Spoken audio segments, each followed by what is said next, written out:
Le beau temps est enfin de retour. Le Nord-Nordgø est à quai devant nous.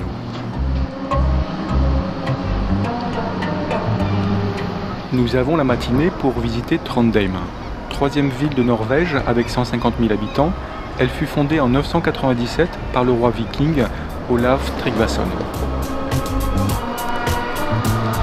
La ville est traversée par la rivière Nidelva, qui lui a également donné son premier nom, Nidaros, qui signifie l'embouchure du Nid. Nous croisons de nouveau ce touriste un peu étrange avec son sac à dos. Nous nous enfonçons dans Bakklandet. C'est un quartier un peu cosy, traversé par une longue ruelle pavée bordée de maisons basses en bois. L'endroit est agréable. Nombre de ces maisons ont été investies par des cafés et des galeries d'art.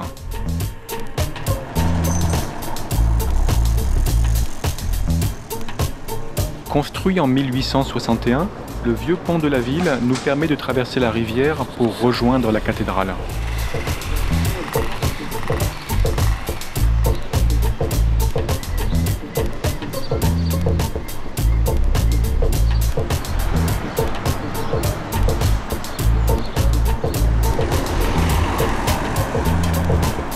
La cathédrale de Nidaros est spectaculaire, tout en pierre.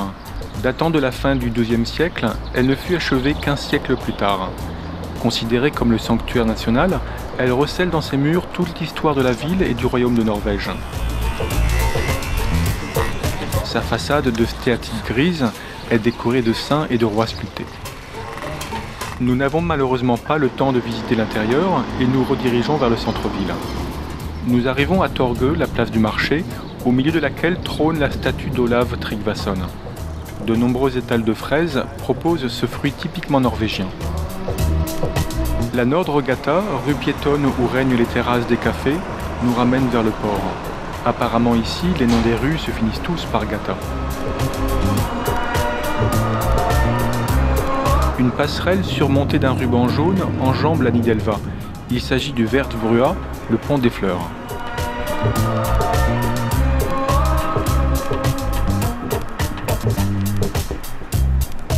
À l'arrière du bateau, les passagers les plus fortunés prennent le soleil sur leur balcon privé.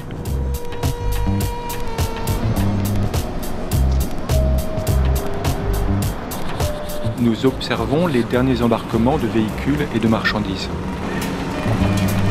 Nous montons directement sur le pont supérieur pour ne pas rater l'appareillage.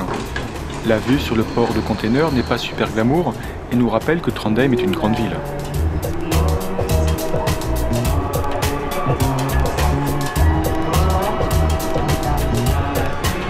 Il est midi.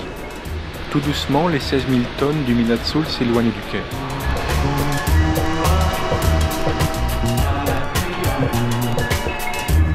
Nous laissons sur notre tribord l'île de Munkholmen.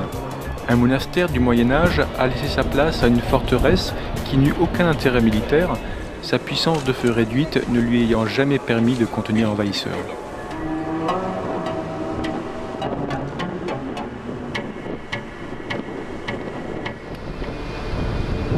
Le Midnatsol débute une longue après-midi de navigation sur la Frøyhavet.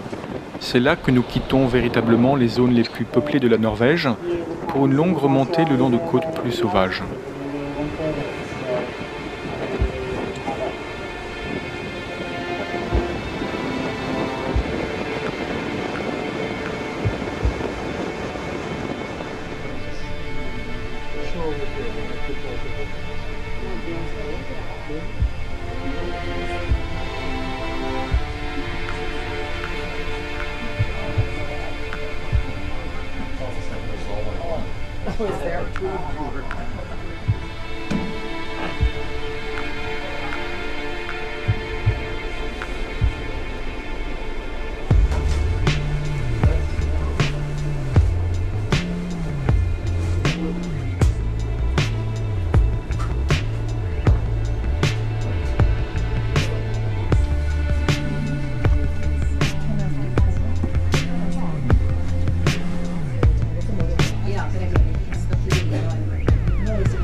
Le beau temps et l'agilité du commandant nous permettent de franchir le Stoksund, un passage très étroit entre la Terre et l'île de Stokoya. Il faut reconnaître que ça passe un peu au chausse-pied.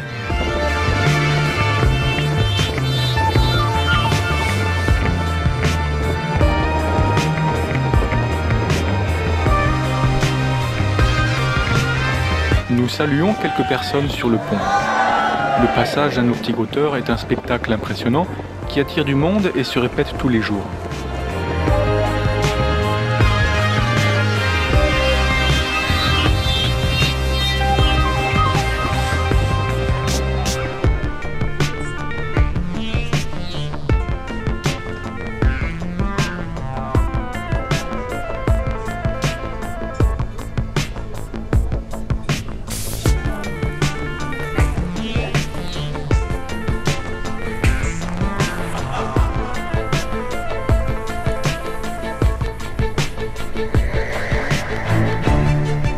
Le meilleur endroit pour observer la navigation est le grand salon panoramique situé à l'avant du navire.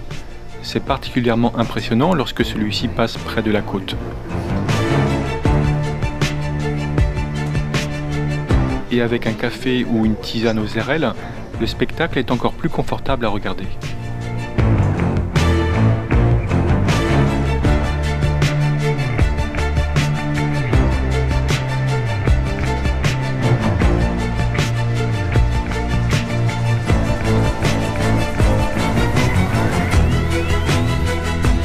Nous nous éloignons un peu du rivage pour naviguer en pleine mer sur la Folda, direction Rørvik où le Midnatsol est attendu pour 20h30.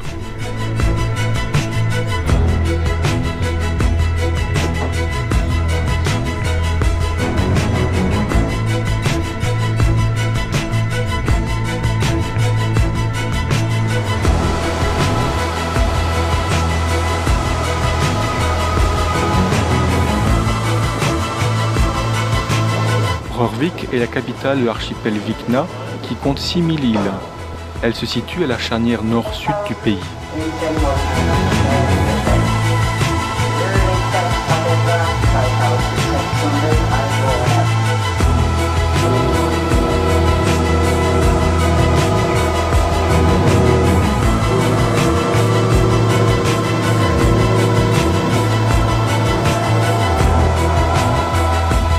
Nous accostons juste derrière le Richard Witt, un autre Hurtigruten qui lui descend vers le sud.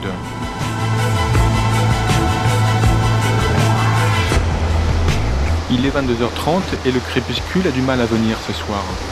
C'est demain matin que nous franchirons le cercle polaire arctique. D'ici là, le soleil n'a semble-t-il pas besoin de se reposer, mais nous aussi. Cette nuit, nous ferons escale à Brønnøysund, Sandnessjøen et Nesna.